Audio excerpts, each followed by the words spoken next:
Deuteronomy chapter 24. When a man hath taken a wife and married her, and it come to pass that she find no favor in his eyes, because he hath found some uncleanness in her, then let him write her a bill of divorcement, and give it in her hand, and send her out of his house. And when she is departed out of his house, she may go and be another man's wife.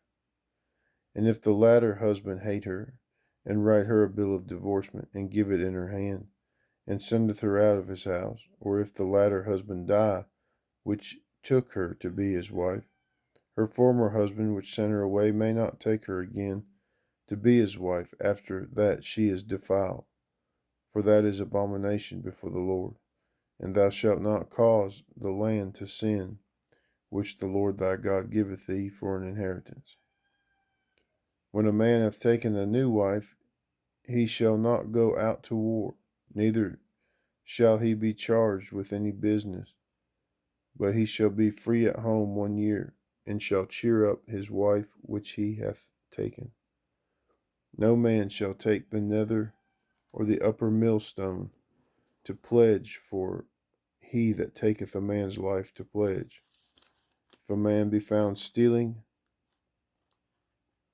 any of his brethren or of the children of Israel, and maketh merchandise of him, or selleth him, then that thief shall die, and thou shalt put evil away from among you. Take heed in the plague of leprosy, that thou observe diligently, and do according to all that the priests, the Levites, shall teach you, as I commanded them, so ye shall observe to do. Remember what the Lord thy God did unto Miriam by the way, after that ye were come forth out of Egypt. When thou dost lend thy brother anything, thou shalt not go into his house to fetch his pledge. Thou shalt stand abroad, and the man to whom thou dost lend shall bring out the pledge abroad unto thee. And if a man be poor, thou shalt not sleep with his pledge. In any case thou shalt deliver him the pledge again when the sun goeth down, and that he may sleep in his own raiment, and bless thee. And it shall be righteousness unto thee before the Lord thy God. Thou shalt not oppress an hired servant that is poor and needy, whether he be of thy brethren or of thy strangers that are in thy land within thy gates.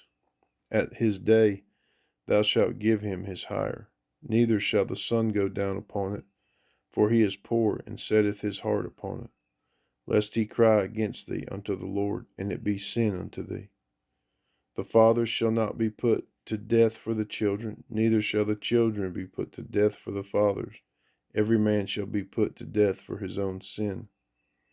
Thou shalt not pervert the judgment of the stranger, nor of the fatherless, nor take a widow's raiment to pledge.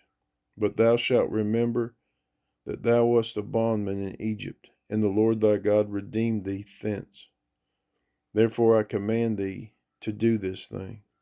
When thou cuttest down thine harvest in thy field, and hast forgot a sheaf in the field, thou shalt not go again to fetch it.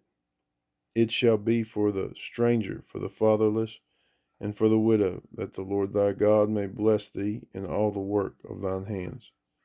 When thou beatest thine olive tree, thou shalt not go over the boughs again. It shall be for the stranger, for the fatherless, and for the widow.